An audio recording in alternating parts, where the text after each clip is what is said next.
Hey y'all, I'm back with chapter 5. Finishing chapter 5. The coldest winter ever. The light, take the light off my face, Molly, please, I said, not wanting her to see my panties in the bush. Everything's okay. I went towards her, hugged her, and walked her back around the front of the house. What happened to the lights in the backyard, I asked. They broke them. They broke everything, messed up all our stuff. They took the Lex, they took Santana, they tore up the house. Her words were going into it. Her words were going into my head in slow motion. My body froze like ice. Anger consumed me. Who took Santana? The police. They came with papers talking about they charging him with this and that and the other thing. They searched through all our belongings.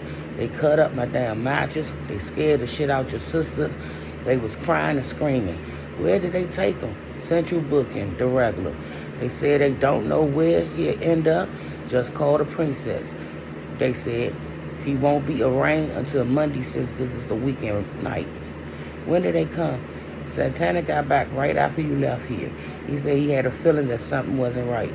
I'm surprised you didn't see him on your way out. The cops pulled up here about a half hour later. Big Long Island white boys by the book cops. They came from everywhere without warning. Up the driveway, out of the sky, the roof, the backyard.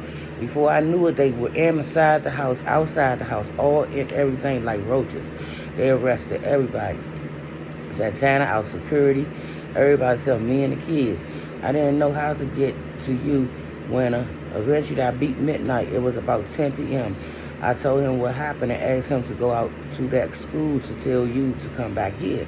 He called me back at 11:45 p.m. talking about you wasn't there. He looked all over. My guilty eyes locked into my mother's. Her eyes was bloodshot, her mouth twisted, her face stained with tears. We needed a strategy to get out of this confusion. What did Santana say? He was calm and cool. Of course, they had his hands cuffed. Locked tight in back of his body like he was some kind of criminal. He looked me dead in the eye. All he said was sorry, Mama. Mama was hysterical or delirious or both. I told Santana not to worry. I would come to get him out. Then one of them smart-ass cops, not the one in the regular uniform, one of them feds or something, said, it will be a long time before you'll see him anywhere besides behind bars. That's what you think? I told them bastards. That's what you think?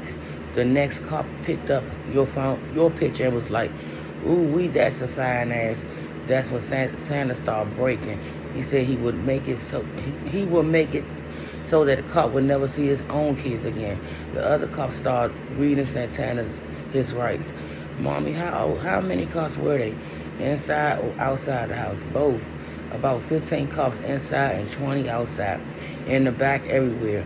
I sat down on the kitchen stool. Daylight seemed to rush in. I made my mother take one of those sedatives. The doctors were trying for her facial pain. She had fallen asleep along with the kids at 9 a.m. The maid arrived to work. What happened? She asked with her Latino accent. Long story, I'm up. Take your time cleaning this mess. We gotta straighten it up. But it's no hurry. She had a look on her face as if she expected to be paid more money to repair the disaster. Don't worry. I'll take care of you at the end of the week, I told her.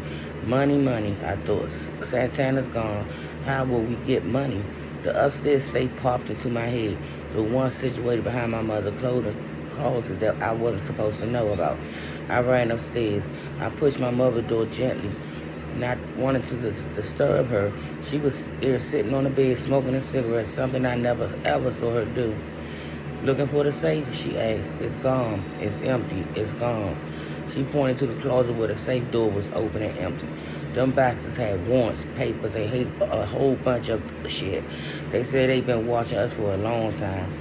Other than money, did they take anything else?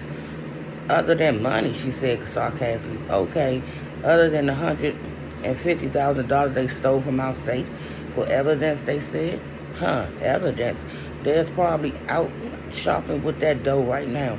They took the guns. They took plenty of guns. Coke, I asked cautiously. None. Santana had just come back from his runs. Everything he had was already gone. How much money you got? I was afraid to hear the answer. $700, that's it, she said dryly.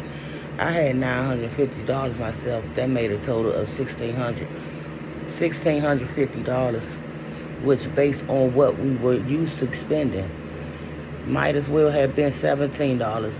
We could have had, who could we call? My mind went blank. I sat on the floor in her room and my nerves numb neutral. I had no feelings. The ringing of our telephone brought me back to reality. I picked it up. It was my mother's sister, Aunt Lori, on the line. Where's Santana? She demanded. Now, having thought of what I would tell people and when to tell them, whenever I decided to tell them, I said nothing. Winner, stop playing. Put Santana on the phone.